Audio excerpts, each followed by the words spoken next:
Tramp chiqib bir nutq qildi. Hamma jinni deyapti-yu, lekin chiqib shunaqa gaplarni, e'tiroflarni aytyapti. USAID tashkiloti Qozog'istonda LGBT'ni targ'iboti uchun 10 million dollar ajratgan. Tramp aytyapti, Tramp gapirdi.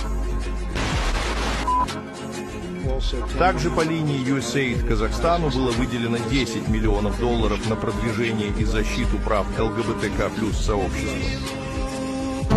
Ұлтыздарымыз әрқашанда атқа мініп жолға шығып, қалмақы түбімен құртқан батырлардың ұрпағының жеріне азғындар бастап отыр. Алғашқы отыр.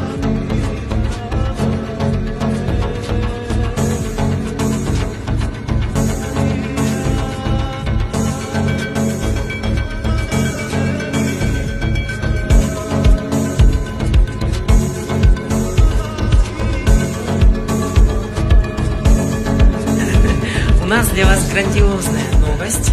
Несмотря ни на что, наша следующая встреча состоится в Ақтөбе.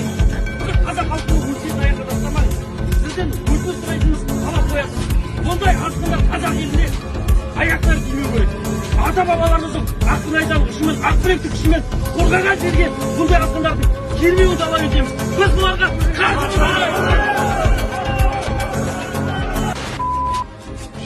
O'zbekistonga meni bilimimcha 8 million ajratgan.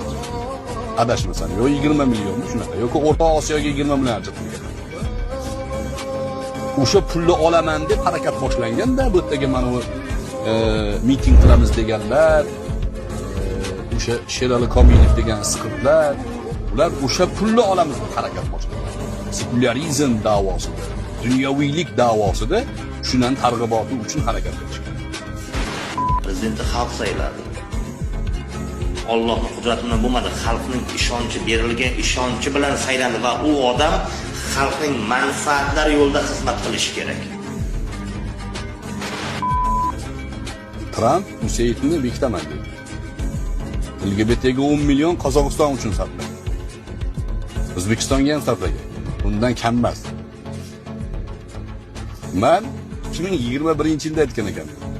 USAID tashkiloti xoin, tanib qo'yinglar. Ozodlik BBC xoin. Xoinlarni tanib olaylik. Xoinlarni tanib oling. Ozodlik radiosi xoin. Human Rights Watch tashkiloti xoin. USAID tashkiloti xoin. Va bunga o'xshagan bizning ichimizda blogerlar bor. Ya'ni bizning millatning ichida yurgan o'zidan bloger yasab olgan odamlar bor. Birortasi LGBTga qarshi post qo'ygani yo'q. Bobomurod Abdulla xoin birodarlar. Va ichimizda yurganlar bor. Birortasi LGBTni qarshisiga post qo'ygani yo'q. Millatni o'ylagan odamlar emas. Tanib olinglar birodarlar. Bugungi hozirgi hodisalardan tanib, nomma-nom yozib qo'yinglar.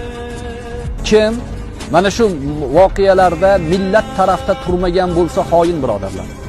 Va u xoinlar ichimizda tashqaridan kimdandir ko'mak olyapti. Mana isbotini topyapti. O'zlari aytdi. Ishlatyapmiz shunaqa pul tikkan shunga. Do'stlar, o'zimizni safimizni mustahkam qilsak, jipslashsak, dushmanimizga kuchi yetmaydi.